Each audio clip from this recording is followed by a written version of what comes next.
Hello everyone, welcome back to my channel English with Prinmoy. So আজকের ভিডিওতে আমরা class 9 এবং 10-এর স্টুডেন্টদের জন্য একটা টপিক নিয়ে এলাম, যেখানে তোমাদের কারেক্ট ফর্মস অফ ভার্বস নিয়ে আমরা আলোচনা করব। তো তোমাদের এক্সামে 3 মার্কস এই টপিক থেকে থাকবে। তো তোমরা ভিডিওটি অবশ্যই ভালো করে বুঝবে, শুরু থেকে শেষ অবধি দেখবে। এই ভিডিওটা বুঝে নাও, তো তোমরা যে কোনো সেন্টেন্স আসুক, যে কোনো প্যারাগ্রাফ আসুক, তো তোমরা অ্যাটেম্প্ট করতে পারবে। তো চলো আমরা শুরু করছি। আর বাই দ্য ওয়ে, সবাইকে মেরি ক্রিসমাস। তো আজকে 25 ডিসেম্বর, সবাইকে মেরি ক্রিসমাস। তো সবাই পড়াশোনাও করো ভালো করে, আজকের দিনটা এনজয় করো, ক্রিসমাস সেলিব্রেট করো। তো সেভাবে তার সাথে সাথে পড়াশোনাও চালিয়ে যাও। তো চলো আমরা শুরু করছি। আগে আমরা সেন্টেন্সটা পড়বো। দেখো, 1 নম্বর এখান থেকে এতটুকু একটা সেন্টেন্স বলেছি, today India dash has been or will be or is. দেখো, তিনটে অপশন আছে, তিনটের মধ্যে কোনটা কারেক্ট হবে? ইন্ডিপেন্ডেন্ট, এখানে কমা আছে, মানে বুঝবে আজ ভারত কি হয়েছে? স্বাধীন। ইন্ডিপেন্ডেন্ট মানে কি? স্বাধীন। তাহলে হ্যাজ বিন হবে এখানে, নাকি উইল বি হবে, না ইজ হবে? আজ বলেছে। আগে ভারত কি ছিল? ডিপেন্ডেন্ট ছিল। এখন ভারত ইন্ডিপেন্ডেন্ট হয়ে গেছে। তো এখন আমরা কি হবে, যেহেতু আজ বলেছে তো এখানে ইজ হবে, বুঝেছো? এখানে কি হয়ে যাবে? ইজ। ওকে, তাহলে এখানে কি হলো? Today India is independent, but once India was under the British rule. কিন্তু একদা কি ছিল? ভারত ব্রিটিশ শাসনের অধীনে ছিল। The people of India did not dash. দেখো, এখানে ডিড নট আছে, হ্যাঁ, অক্সিলারি ভার্ব ডিড নট আছে, তাহলে মেইন ভার্বের কি হবে? অক্সিলারি ভার্ব যদি পাস্ট টেন্সে থাকে, একটা এখানে একটা বুঝবে, কোন সেন্টেন্সে অক্সিলারি ভার্ব এবং মেইন ভার্ব যদি থাকে, তখন দেখবে মেইন ভার্বটা অলওয়েজ প্রেজেন্ট টেন্সে হবে, সিম্পল প্রেজেন্ট টেন্স। ঠিক আছে? তো মেইন ভার্বের সাথে কখনোই এস আর ইএস অ্যাড হবে না। তো দেখবে এখানে কি আছে? ডু নট অথবা ডিড নট, যেটাই থাকুক না কেন। তো এখানে আমরা ডিড নট পেলাম। তো সবসময় কি বলেছি? ভার্বের প্রেজেন্ট ফর্ম বসবে। তো লাইকও প্রেজেন্ট ফর্ম, লাইকসও প্রেজেন্ট ফর্ম। আমি কি বললাম? যে এস অথবা ইএস কোনো কিছু অ্যাড হবে না, জাস্ট সিম্পল প্রেজেন্ট বসবে। তো এখানে লাইক আছে, তো এখানে লাইক হয়ে গেল। The people of India did not like to remain in the bondage. সে বাঁধনে থাকতে পছন্দ করতো না।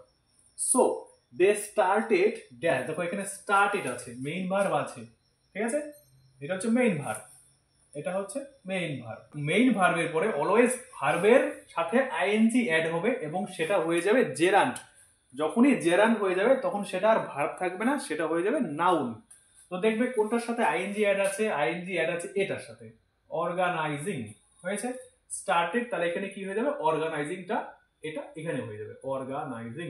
ওকে, অর্গানাইজিং। কি বললাম এখানে? নিয়মটা অবশ্যই মনে রাখবে। ঠিক আছে?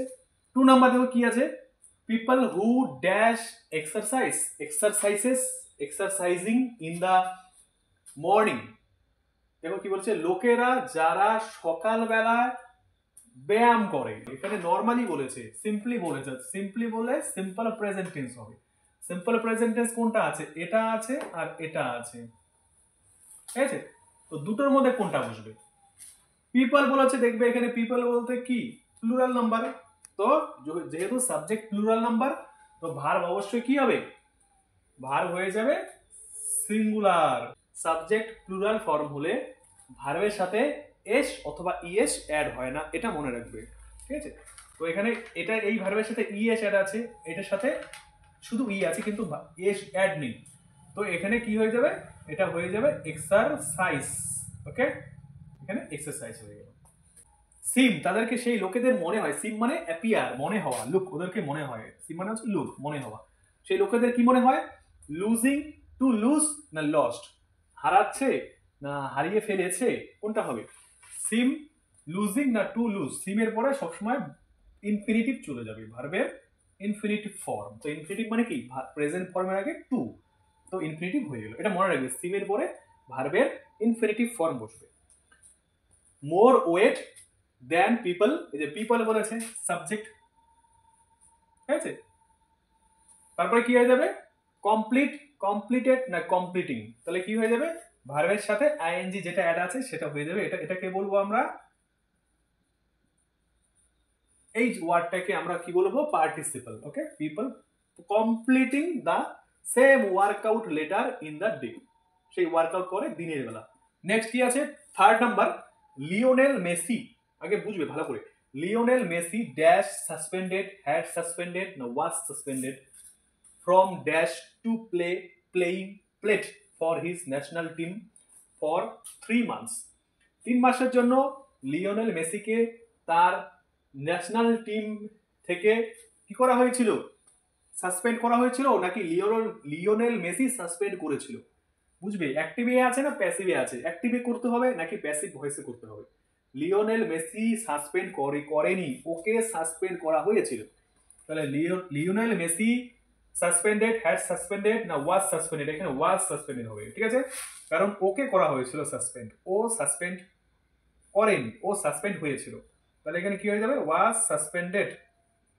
ওকে, বুঝবে, একটু মিনিং বুঝতে হবে, একটু মিনিং বুঝলেই হয়ে গেল। Lionel Messi was suspended from এর পরে দেখবে ভার্বের সাথে আইএনজি যেটা আছে ওটা হবে। তাহলে কোনটার সাথে আইএনজি, এটার সাথে টু প্লে ইনফিনিটিভ চলে এলো, হয়েছে।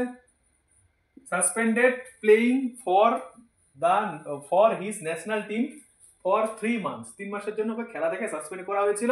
After he dash criticizing to criticize South American football governing body. তো এটা কখন সে তাকে সাসপেন্ড করা হয়েছিল, সে যখন ক্রিটিসাইজ করেছিল, সমালোচনা করেছিল। তাহলে কি হবে, ক্রিটিসাইজড না ক্রিটিসাইজিং না ক্রিটিসাইজ, সরি এটা হচ্ছে সাবজেক্ট, হি হচ্ছে সাবজেক্ট, সাবজেক্টের পরে ভার্ব দেখো কি আছে, এটা ইডি অ্যাড আছে, তার মানে এটা ভি2 চলে গেল। ক্রিটিসাইজিং দেখো সাবজেক্টের পরে ক্রিটিসাইজিং আছে সামনে, এটার আগে কোনো বি ভার্ব নেই, তার মানে এটা কন্টিনিউয়াসে যাবে না, তার মানে এটাও হচ্ছে না। টু ক্রিটিসাইজ সাবজেক্টের পরে ইনফিনিটিভ ভার্ব কখনোই বসে না, তো এটাও হলো না। তাহলে কোনটা বাকি রয়ে গেল, এটা বাকি রয়ে গেল, তো এটা আমরা করে দিলাম। ওকে, ক্রিটিসাইজড, CIZED, ক্রিটিসাইজড। যাদের টেন্স সম্পর্কে ভালো নলেজ আছে তো তোমরা সহজে এটা করতে পারবে, আর যাদের নলেজ কম আছে তো তোমরা মিনিং জাস্ট একটু বুঝবে, কি আমি কথাগুলো কি বললাম জাস্ট একটু কথাগুলো মনে রাখবে, তাহলে তোমরা এক্সাম হলে ভালো করে আনসার লিখতে পারবে। আর প্রচন্ড প্র্যাকটিস করতে হবে।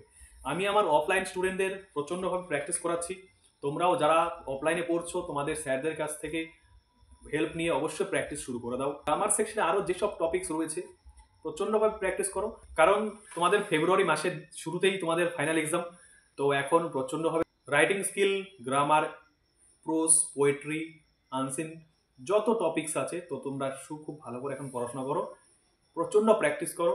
আজকে এই পর্যন্তই, আশা রাখছি তোমাদের ভিডিওটা ভালো লেগেছে, তো অবশ্যই চ্যানেলের সাথে জুড়ে থাকবে।